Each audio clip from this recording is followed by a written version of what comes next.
ഞാൻ ദേവി ദേവ്ദാർ. Welcome to my channel ദേവി ദേവ്മോഹനം. അപ്പോൾ ഇന്ന് ഞാൻ ഒരു സ്പിരിച്വൽ ജേണിയെക്കുറിച്ചാണ് ഇവിടെ പറയാൻ വരുന്നത്. Twin flame journey.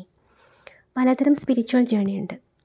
അപ്പോൾ നമ്മളൊരു സ്പിരിച്വൽ ജേണിയിലാണെന്ന് നമ്മൾ മനസ്സിലാക്കുന്നൊരു ടൈം, അതായത് അതിന് അവേക്കണിംഗ് എന്ന് പറയും. അതായത് നമ്മൾ ഈ ജേണിയെക്കുറിച്ച് ഒന്നും അറിയാത്ത ഒരാളായിരിക്കും. ഒരു പെർട്ടിക്കുലർ ടൈമിൽ നമുക്ക് എന്തെങ്കിലും ഒരു കാര്യത്തിൽ നമുക്ക് കൂടുതൽ പേർക്കും ഇങ്ങനെയാണ് കാണാറ്, ഒരു സോൾ ഷോക്ക് ഉണ്ടാവും. അതിനുശേഷം ഒരു dark night of the soul ഉണ്ടാവും. അത് ഒരു നൈറ്റ് ആവണമെന്നില്ല, പല ദിവസങ്ങളും രാത്രികളും ഒക്കെ ഒരു ഡാർക്ക് നൈറ്റായിട്ട് നമുക്ക് തോന്നും. അതിന് ശേഷമാണ് നമ്മൾ പതുക്കെ അവേക്കണ്ടായി വരുന്നത്.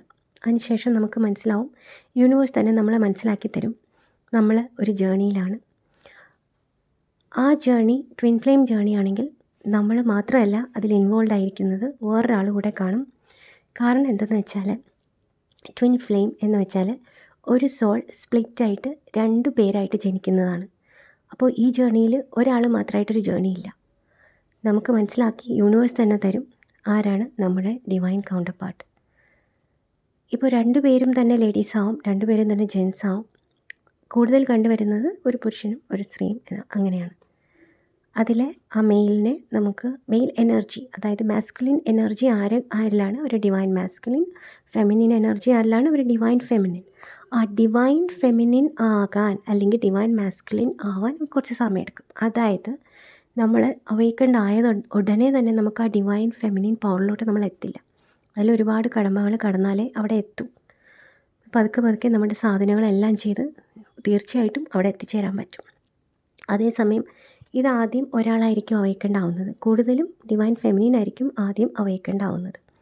അവരായിരിക്കും ഈ ജേണി ലീഡ് ചെയ്തു പോകുന്നത്. മറ്റേ ആൾ എല്ലാം ഈ മുന്നേ പോകുന്ന ആളിനെ ഫോളോ ചെയ്തിട്ട് വരികയാണ്. അവർ സോൾ ലെവലിലായിരിക്കും കണക്റ്റഡ് എപ്പോഴും. 3D ലെവലിലും കണക്റ്റഡ് ആയിരിക്കും, പക്ഷേ സോൾ ലെവലിൽ അവർ ഉറപ്പായിട്ടും കണക്റ്റഡ് ആയിരിക്കും. ഒരാളുടെ ഹയർ സെൽഫ് മറ്റേ ആളിനെ ഗൈഡ് ചെയ്തുകൊണ്ട് തന്നെ ഇരിക്കും.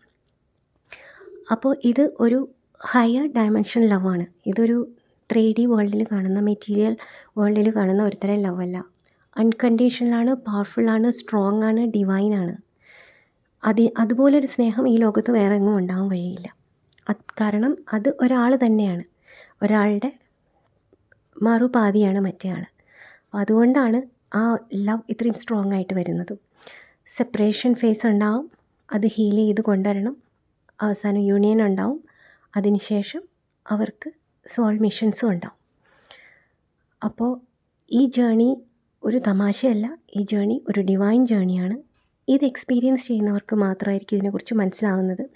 അതല്ലെങ്കിൽ വളരെ ഹയർ ലെവലിൽ നിൽക്കുന്ന സോൾസിന് ഇത് മനസ്സിലാവും. പക്ഷേ മെറ്റീരിയൽ വേൾഡിലുള്ള 3D വേൾഡിലുള്ള പലർക്കും ഈ ജേണി മനസ്സിലാവണമെന്നില്ല. അതുകൊണ്ട് അത് എക്സ്പീരിയൻസ് തന്നെ ചെയ്യണം, എന്നാലേ ആ ജേണി മനസ്സിലാവും. വളരെ ബ്യൂട്ടിഫുൾ ഡിവൈൻ ജേണിയാണ്. എന്നാൽ അതിൻ്റെ ഒരു സെപ്പറേഷൻ ഫേസ് ഉണ്ട്. അത് വളരെ പെയിൻഫുള്ളാണ്. അത് ആ ജേണിയിൽ കൂടെ പോകുന്നവർക്ക് മാത്രമേ മനസ്സിലാവൂ. പക്ഷേ എന്നാലും ഡിവൈൻ തന്നേക്കുന്ന ജേണിയാണ്. അതുകൊണ്ട് ആ ജേണിയിലാണ് എന്ന് നമുക്ക് മനസ്സിലായി കഴിഞ്ഞാൽ ഓരോ സ്റ്റെപ്പിലും നമ്മളെ ഡിവൈൻ തന്നെ ഗൈഡ് ചെയ്ത് കൊണ്ടുപോകും. നമ്മളിനി അടുത്ത സ്റ്റെപ്പ് എന്താണ് ചെയ്യേണ്ടത്, എന്ത് ഹീലിംഗ് ആണ് ചെയ്യേണ്ടത് എന്നുള്ളത് ദൈവം തന്നെ നമുക്ക് മനസ്സിലാക്കി തന്നുകൊണ്ടിരിക്കും. പ്രപഞ്ചം തന്നെ ഒരുപാട് സയൻസ് ആൻഡ് സിങ്ക്രോണിസിറ്റീസ് നമ്മളെ മുന്നിൽ കൊണ്ടുവരും. അത് പല രീതിയിലായിരിക്കും. ഇപ്പോൾ ഒരാളുടെ ജേണിയും വേറൊരാളുടെ ജേണി ഒരുപോലെ ആവണം എന്നില്ല. ഓരോരുത്തരുടെ ജേണിയും യുണീക്കാണ്. അത് കാരണം തന്നെ ആരുമായിട്ടും കമ്പയർ ചെയ്യാൻ പറ്റില്ല. അപ്പോൾ ഇത്രയേ ഉള്ളൂ. ഇന്ന് ഇതിനെക്കുറിച്ച് വരുന്ന വീഡിയോയിൽ ട്വിൻ ഫ്ലെയിംസിനെ കുറിച്ച് കൂടുതൽ വീഡിയോ ചെയ്യുന്നതായിരിക്കും. Thank you so much. Stay blessed.